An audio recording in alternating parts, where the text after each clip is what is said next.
आपको सबको मेरी आवाज आएगी, थोड़ा सा शांति का दान दें। 4 तारीख से यहां पर जो शोक संतप्त समाज का धरना चल रहा है, शोक सभा चल रही है, उसमें शामिल शुरू से आज तक की सभी सरदारी हमारे माननीय अध्यक्ष जी ने कल के चंडीगढ़ जाने के प्रायोजन के बारे में जिक्र किया। यहाँ की जो कल हमने सार्वजनिक सभी खाप सरदारी, किसान कमेटियाँ और जितनी टोल कमेटियाँ थी, हमारी जो इस संघर्ष को चलाने की कमेटी थी और जितने भी सामाजिक राजनीतिक संगठन भाई थे, सब ने इजाज़त दी थी और कहा था कि आप लोग जाओ। जो बातें वहाँ पे हुई, उन सारी बातों को लेकर के दोबारा से उन सारी सरदारी के साथ हम अलग से अब आधा घंटा से बैठे,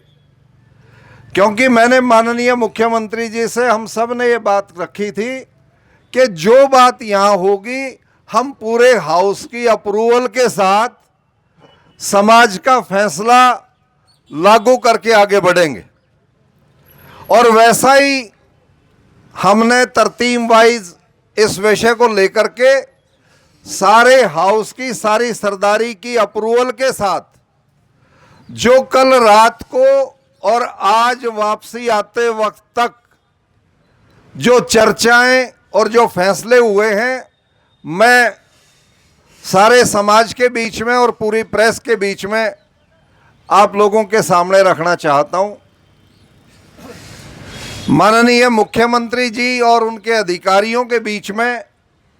लगभग हमारी 11:15 बजे बैठक शुरू हुई थी। वो भी हारे थके अपने शेड्यूल से आए थे, उसके बावजूद उनकी ललक और लगन ये थी कि विषय को जितना जल्दी तय कर दिया जाए उतना अच्छा है। और उसी रूह से उन्होंने सारी बातें जब रखी तो हमने अपनी शुरुआत इस बात से की थी कि माननीय मुख्यमंत्री जी, वहाँ पे पूरे समाज में इस बात का कहीं ना कहीं सवाल आया कि सरकार से जुड़ी हुई पार्टी और उसके नुमाइंदे इस तकलीफ़ में जुड़े नहीं। और आपने भी वहाँ हिसार के अंदर जब आप गए तो हमारे लोग मिलने के लिए गए और उसके बाद में फांसी का जो विषय था वो सारी बातें बढ़ी, तो उस पर भी उन्होंने बहुत संवेदनाओं के साथ, बहुत भारी मन के साथ हमारे बीच में उसका विषय रखा। एक सवाल रोज प्रेस के अंदर उठा। हमारी धरना कमेटी और संघर्ष समिति ने हमेशा ये बात कही कि जब तक गिरफ्तारियां नहीं होंगी, जब तक ये धरना और सब कुछ जारी रहेगा, संस्कार नहीं होगा। उसके ऊपर हमने बहुत अच्छे से स्पष्टीकरण वहां पे चर्चा की। सबसे पहले जब डिले का कारण आया तो तुरंत एडीजीपी ने वहां मुख्यमंत्री जी के हमारे बीच में सुझाव रखा कि 10-10 टीमें जो इतने लगातार समय से काम कर रही हैं, उनकी थकावट और उनका लंबा काम, उनको थोड़ा सा बदल भी देंगे। और एसटीएफ की जो बहुत तेज़ तरार अच्छी टीमें हैं, इन बची हुई गिरफ्तारियों के लिए उनको पुराने उनकी तफ्तीश को साथ शामिल करते हुए बहुत त्वरित तरीके से उन बची हुई गिरफ्तारियों को करने का काम करेंगे। जब ये विषय हमें संतोषदायक लगा तो उसके अंदर सवाल ये था कि क्या इनको कोई राजनीतिक संरक्षण था। माननीय मुख्यमंत्री जी से स्पेसिफिकली जब हमने ये सवाल किया और मैंने कहा कि उचाना के आपके विधायक का जिक्र आता है मुख्यमंत्री जी, और पूरे समाज का शक इस बात की तरफ गया कि वो किस प्रकार से इसमें गिरफ्तारियों में मदद नहीं हो रही है, तो उन्होंने कहा कि मैंने खुद विधायक जी को बुलाकर ये कहा कि आपके परिवार की तरफ सवाल है तो आप ये गिरफ्तारियां कराओ। तो उन्होंने कहा कि मेरा इससे कोई ताल्लुक नहीं है, और उन्होंने बयान भी उसके बाद में अखबार में दे दिया, जो एक स्पष्टीकरण हमारे सामने आया। और उसमें दूसरी जो बात थी कि यदि कोई गिरफ्तारियों का विरोध या सिफारिश की बात होती तो जो अभियुक्त फरार है, जो अपराधी है, उसकी धर्मपत्नी और परिवार जब अंदर गया था तो उसको भी बचाने का काम सरकार की तरफ से कहीं सवाल नहीं आया। तो हमारी उसके ऊपर भी माननीय मुख्यमंत्री जी ने जो इसके ऊपर ये विवेचना हुई, तो कमेटी का सारा हमारा पेटा उससे भरा कि ये जो गिरफ्तारियां डिले हुई हैं वो एक प्रोसीजरल लैप्स है, और उस प्रोसीजर लैप्स को हम ये कहेंगे कि कोई 3-4 आदमी इकट्ठे कहीं दुबक के बैठ जाएं, मोबाइल इस्तेमाल ना करें, कहीं से खाते का यूज़ ना करें, तो कमेटी के लिए मुश्किल हो जाता है। तो ये बात तय है कि बचे हुए जो लोग हैं उनकी गिरफ्तारियां 100% होंगी, और भगोड़े की दफ़ा उनके साथ ऐड हो जाएगी, और वो किसी भी संरक्षण के पात्र नहीं होंगे। ये बात भी मैं धरना इस अफसोस सभा के अंदर आपसे शेयर करना चाहता हूँ। ये विषय जब गिरफ्तारियों से मुतल्लिक बहुत साफ गोई के साथ सरकार की तरफ से आया, उसके बाद में हमने ये कहा कि परिवार में जो हमारी बेवा होगी, हमारी विधवा बेटी का भविष्य, परिवार के भविष्य के लिए सरकार विचार करे। तो उसके ऊपर भी बहुत अच्छे तरीके से माननीय मुख्यमंत्री जी ने ये बात कही कि उस बच्ची को क्वालिफिकेशन के मुताबिक रोजगार की तरफ बढ़ाना, और परिवार को संरक्षित करते हुए परिवार की आजीविका को, भविष्य को सुनिश्चित करने के लिए जो भी सामाजिक व्यवस्था से मदद करवाई जा सकती है, वो कोई फिगर तय नहीं, वो भी उन्होंने आश्वासन दिया। और वहाँ बैठे 1-2 सामाजिक लोगों को उन्होंने इशारा किया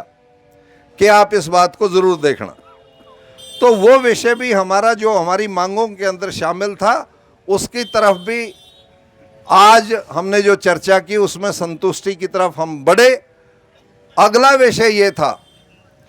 4 तारीख के बाद जब भी हमारे समाज के लोग, चाहे वो हमारे गोत्र के थे, चाहे बेटी के गोत्र के थे, और चाहे हमारे जितने भी संगठन थे जिनको समाज में दर्द हुआ और वो 4 तारीख से इकट्ठे खड़े हुए, उस वक्त से येन केन प्रकारेण जो भी पर्चे दर्ज किए गए, और 14 तारीख के हमारी जो बंद के आह्वान हुए, और 15 तारीख का जो एक दुर्भाग्यपूर्ण हालात बनी जिसमें परिवार ने, समाज ने आक्रोश के अंदर ये कहा कि मुख्यमंत्री जी हाँसी में झंडा लहराएं और यहाँ लाश का संस्कार भी ना हो, ये बात गंवारा नहीं है। इस बात को लेते हुए कि अब अपनी बात का प्रदर्शन हाँसी में करेंगे ताकि हमारी बात को पूर्ण रूपेण सरकार समझ सके और उसकी कानों के ऊपर जूं रेंग सके। ये बात भी बहुत स्पष्ट तरीके से बताई गई। मुख्यमंत्री जी ने भारी मन से कहा कि मैं ये चाहता था कि मैं हाँसी में ना जाऊं, तो प्रशासन ने कहा कि ये जो फैसला जिले का हुआ था तो आप इस प्रकार से मना ना करें, हम आपकी व्यवस्था, सरकार की व्यवस्था और झंडे के सम्मान के लिए हमें बैकआउट नहीं करना चाहिए। और यहाँ भी उन्होंने संदेशे देने की कोशिश की जो ठीक से कन्वे नहीं हुए, और वो जो कॉल थी वो टली नहीं। और कॉल हमारी सिर्फ इतनी थी कि हम जहाँ तक पुलिस रोकती है वहाँ ये प्रदर्शन करके आ जाए कि जीवन के हत्यारों को गिरफ्तार करो, जीवन की हत्या को न्याय दो। इतनी बात कह करके हमें लौटना चाहिए था, लेकिन उधर से रोकने वालों का भय और इधर से जाने वालों की भावनाओं के टकराव के अंदर कुछ केसेस भी दर्ज हुए। हमारे कुछ पुलिस के भाइयों के भी लगी और हमारे आंदोलनकारियों को भी बहुत लगी, पर्चे दर्ज हुए। उसके ऊपर भी, हालात के ऊपर खेद प्रकट हमारी तरफ से भी, और सरकार ने भी इस बात को माना कि वो सिचुएशन भी अवॉइड होनी चाहिए थी, और इसीलिए उन्होंने ये आदेश दिया। आज हमारे साथियों की ज़मानत का विषय जो सेशन ट्रायल से हट कर के उसमें जो संगीन धाराएं, क्यों किसी के हाथ में डंडा नहीं था, सोटी नहीं थी, कोई किसी के ऊपर अटेम्प्ट टू मर्डर की बात नहीं थी, तो वो बात को दिमाग में मद्देनज़र रखते हुए हटा दिया, 152 की दफ़ा हटा दी, जिससे हमारे साथियों की ज़मानत आज संभव हुई। और दूसरा विषय ये आया कि एक एप्लीकेशन में सरकार इस बात को केसेस के विड्रॉल की बात करे, वो हमने 4 तारीख से लेकर के 15 तारीख तक जीवन के प्रकरण से जुड़े हुए सभी विषयों को और इन मुकदमों को वापस करने का जो प्रस्ताव रखा था आप सबकी तरफ से, वो माननीय मुख्यमंत्री जी ने बहुत विराट हृदय दिखाते हुए, मुझे जाते वक्त ईमानदारी से लग रहा था कि मुख्यमंत्री को इस विषय में दिक्कत आएगी, और दिक्कत का कारण ये था, वहाँ पुलिस अधिकारियों के मुंह से ये बात भी निकली कि कहीं ना कहीं फोर्स का डेमोरलाइजेशन आ जाता है, तो पुलिस वाले खुद एतराज़ करते हैं कि जी हमें अड़ाते भी हो और पीछे भी हटाते हो। लेकिन जो हालात थे, जो माहौल था, ये कोई मांगे लेकर के लोग नहीं गए थे, ये अपनी हत्या का न्याय मांगने के लिए गए थे। तो इस बात के ऊपर माननीय मुख्यमंत्री जी की और सरकार की पूर्ण संवेदना परिवार के और समाज के साथ थी, और इसी कारण उन्होंने ये बड़ा विराट हृदय उसमें दिखाया। तो ये जो सारे विषय थे, जिसमें केसेस विड्रॉल की बात है, परिवार को न्याय देने की बात है, परिवार को सहारा देने की बात है, वो बहुत साफ गोई के साथ मानी गई। और इन बातों के अंदर माननीय मुख्यमंत्री जी ने मुझे विशेष तौर से उलाना दिया कि परिवार में डेथ थी, और छत्रपाल तेरा फर्ज था मेरे से बात करने का। मैं उनकी इस बात को मैंने स्वीकार किया, और मैंने सफाई दी कि जब मेरी टीम, हमारे परिवार की टीम जब आपसे मिलने के लिए वहाँ गई थी, मैं धरना स्थल की तरफ आ रहा था, हमारे साथियों ने जब मुझे फ़ोन किया कि मुख्यमंत्री आज यहाँ, मुझे जानकारी में नहीं था, तो मैंने कहा मैं आ रहा हूँ। तो उन्होंने कहा कि आप अब पहुंच नहीं पाओगे, वो जल्दी में, इनको जाना भी है।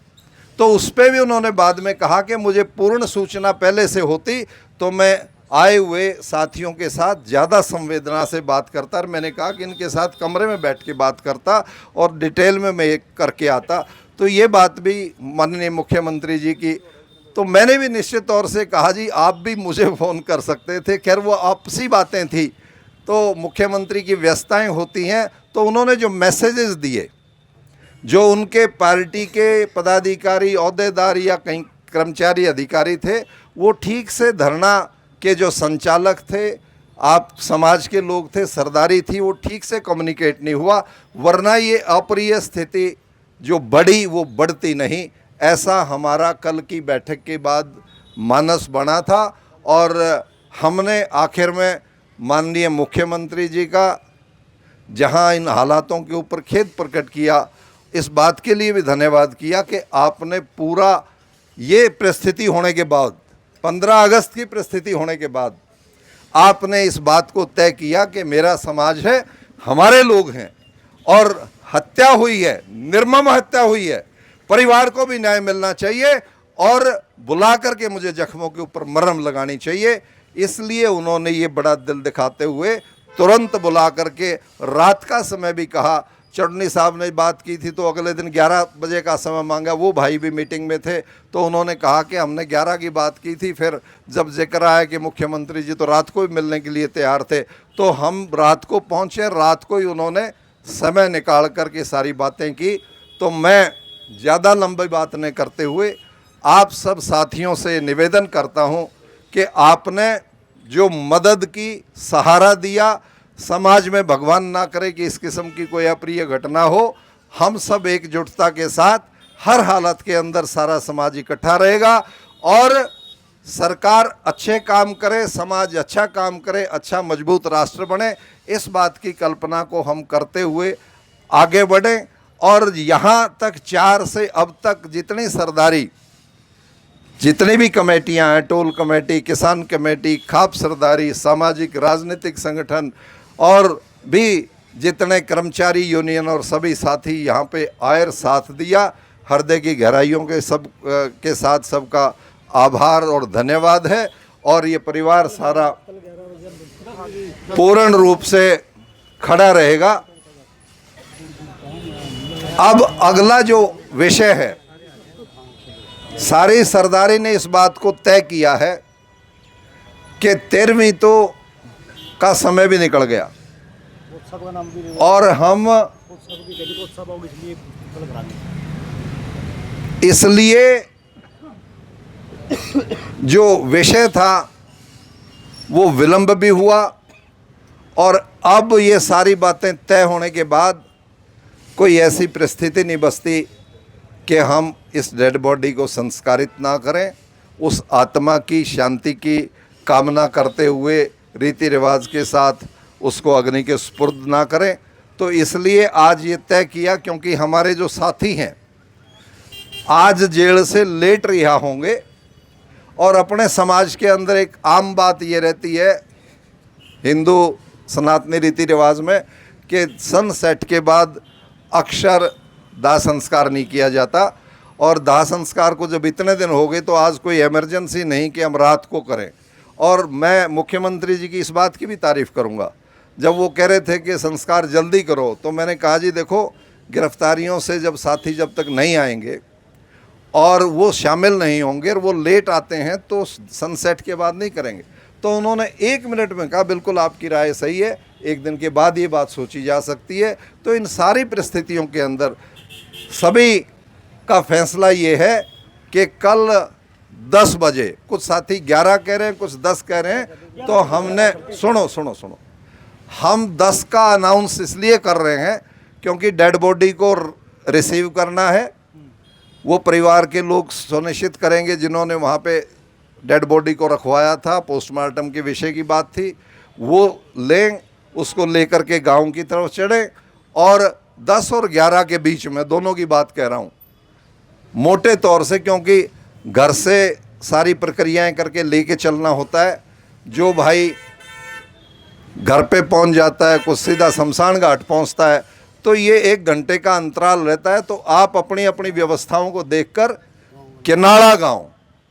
जहां भाई जीवन का जन्म स्थान है, पैतृक स्थान है, वहां पे ज़िला हिसार किनाड़ा के अंदर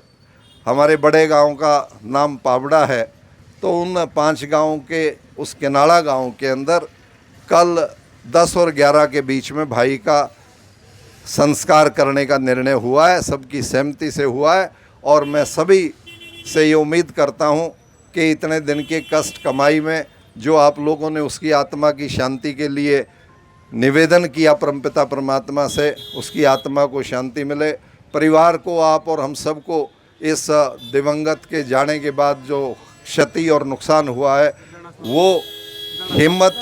के साथ हमें बर्दाश्त करने की ताकत परमपिता परमात्मा दे। और सारी सरदारी की परमिशन से जब ये सारी बातें तय हो गई तो मैं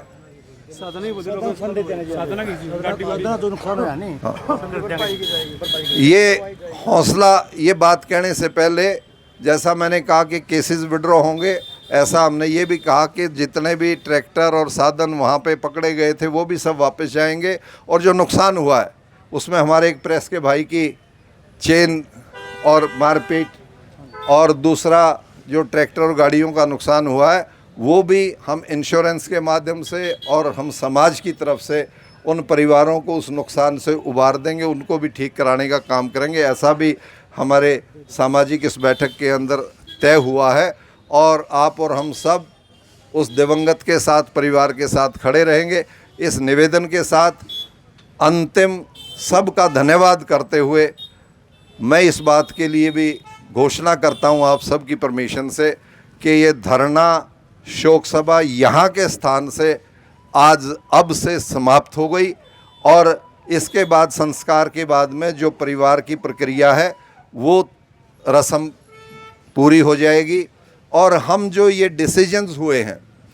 ये लागू और कैसे होंगे, इसके बाद भाई की 13वीं के बाद हम दोबारा से सरदारी की बैठक करेंगे, छोटे रूप में जैसे आज की है। और उसमें कोई कमी पेशी होगी तो हम सरकार के साथ बातचीत करके उसको पूरा करवाएंगे। और कोई आवश्यकता हुई तो वैसे ही समाज इकट्ठा है और सरकार की संवेदनाएं समाज के साथ हैं। मुझे नहीं लगता कि इसमें किसी किस्म की कोई कमी आएगी। मैं इस मंच के माध्यम से दोबारा से माननीय मुख्यमंत्री जी का भी आभार व्यक्त करता हूं, सरकार का आभार व्यक्त करता हूं। और जिन भाइयों ने इस जैसे परिवार के साथ झगड़ा चोट फेट होती रही, वैसे हमारे जो पुलिस के अंदर अधिकारी कर्मचारी हैं वो भी हमारी सेवा में थे और कहीं ना कहीं भावावेश में उनको भी ठेस यदि पहुंची है तो हम उनको भी कंसोल करना चाहेंगे, क्योंकि समाज में आपस में कोई कर्मचारी किसी विभाग में, कोई पुलिस में है, कोई समाज में खेती व्यापार करता है, हम सब एक हैं और मानवता हमारा सबसे बड़ा नियम है। हम एक दूसरे की रक्षा के लिए हमेशा एक दूसरे के साथ रहेंगे, ऐसा समाज का और परिवार का भाव मैं इन सब की तरफ से आपके बीच में व्यक्त करता हूं। इन शब्दों के साथ दोबारा से रिपीटिशन ज़्यादा ना हो, सभी भाइयों का धन्यवाद, सभी सरदारी का धन्यवाद और दिवंगत आत्मा को परमपिता परमात्मा अपने चरणों में स्थान दे और कल उसका संस्कार हो जाए और प्रक्रियाएं पूरी हो जाए। सबके धन्यवाद के साथ प्रेस के साथियों का भी ढेर सारा आभार और धन्यवाद। आपने शुरू से अब तक इसके हर पहलू को, एक मिनट का मौन करा के तो समाप्त कर दीजिए। इस बात को हमेशा तय किया है। अब क्योंकि धरने का हम समापन कर रहे हैं तो ये हमारी प्रथा है कि भाई जीवन की आत्मा की शांति के लिए मैं 2 मिनट के मौन के लिए आपसे गुजारिश करूंगा। सभी खड़े होकर के उसकी आत्मा की शांति के लिए मौन करें। ओम शांति। खड़े हो गए।